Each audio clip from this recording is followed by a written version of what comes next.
Thank you so much, sir. Thank you, sir. I'm thankful to you for giving me this opportunity to speak on this important bill.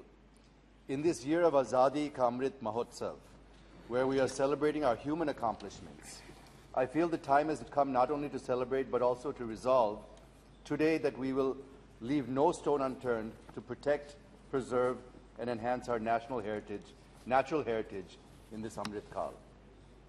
I am sure the Environment Ministry is doing something on this and would be happy. One second, sorry, one second.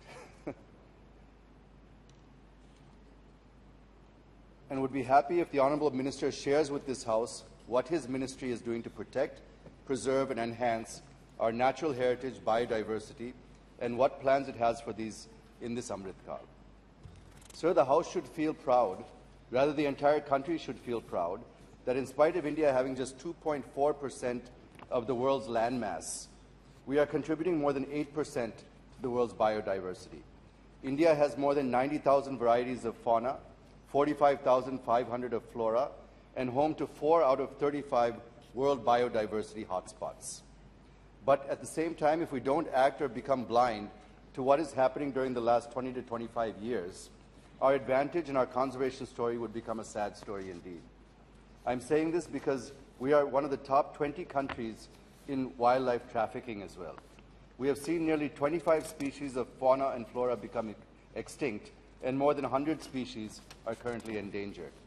With these preliminary submissions, since time at my disposal is very limited, I wish to directly come to the bill and share my views with the hope that the Honourable Minister would peruse them and take remedial measures.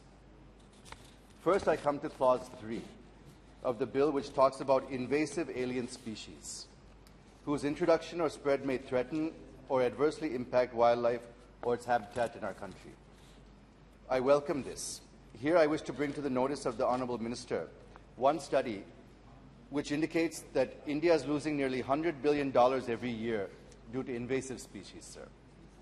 I will give one example from my home state of Andhra Pradesh, how introduction of an exotic plant species in the 1980s in Seshachalam Hills, home of Lord Balaji, is now taking its toll. The plant species from Australia, Indonesia, and Papua New Guinea was introduced in our Seshachalam Hills was Acacia auriculiformis, commonly known as Ori, earleaf acacia, or earpod wattle.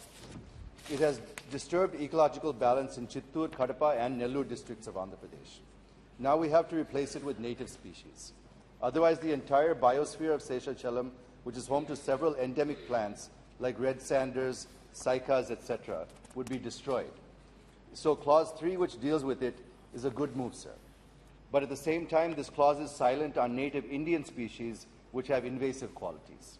Hence, I suggest for constituting a task force to study this and to recommend to the Ministry for taking appropriate action. Secondly, if you look at Appendix 2 of Schedule 4, item number 444, you have mentioned Pterocarpus santalinus. It is a scientific name for red sander tree, which is available only in the Seshachalam forest in Chittoor of Andhra Pradesh. It is smuggled out of the country by local smugglers. You might have seen, if you saw the movie Pushpa recently, it depicted these type of scenes, sir. Sir, it is smuggled out of the country, and any action for smuggling of red sanders is under the Customs Act and not under the Wildlife Protection Act. It is because this tree is not a scheduled species, sir. So I suggest for consideration of the Honourable Minister to include red sanders under relevant schedule, which helps to take action under this legislation. Thereby we can reduce smuggling and save red sanders from extinction. The next point I wish to make is about transfer of live elephants under Clause 27. Many honourable members have spoken about it.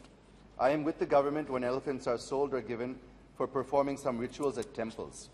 But all I wish to say is that care should be taken against the unscientific management and apathetic treatment of elephants by administration, mahouts, and others. I am worried because 29 captive elephants died in 2021, and in 6 months of this year, 3 elephants have died in captivity. I suggest that the government should issue strict guidelines and also create some inspection mechanism for regular checks and taking punitive action for any violation of those guidelines. Now I come to Clause 62 of the bill, which empowers the Government of India to declare any animal as vermin, as the Honourable just mentioned a while ago. Sir, we call vermin as nuisance animals, as they destroy our crops, kill livestock, and spread diseases. It does not mean that we kill them left and right. Nothing has been mentioned in the clause on the process to be followed to identify which animals are vermin. No transparent and accountable process based on ecological and social evidence has been prescribed. Sir, the moment a wild animal is declared as vermin, it loses its legal protection, and such animals become a domestic animal and can be killed, tamed, or traded. I feel it will have ecological consequences which will lead to imbalance, sir.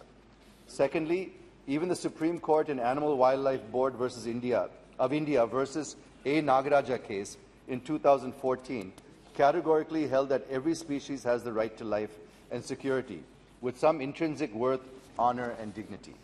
So all I wish to submit to the Honourable Minister is to have a scientific approach and transparency in declaring wild animals under Schedule 2 as vermin. The bill proposes to increase penalties for general violations from 25,000 to 1 lakh and violation against specially protected animals from 10,000 to 25,000. I feel that these are still very much on the lower side, sir, and the Honourable Minister can consider revising it multiple times, looking at the importance of ecology and protecting nature and wildlife.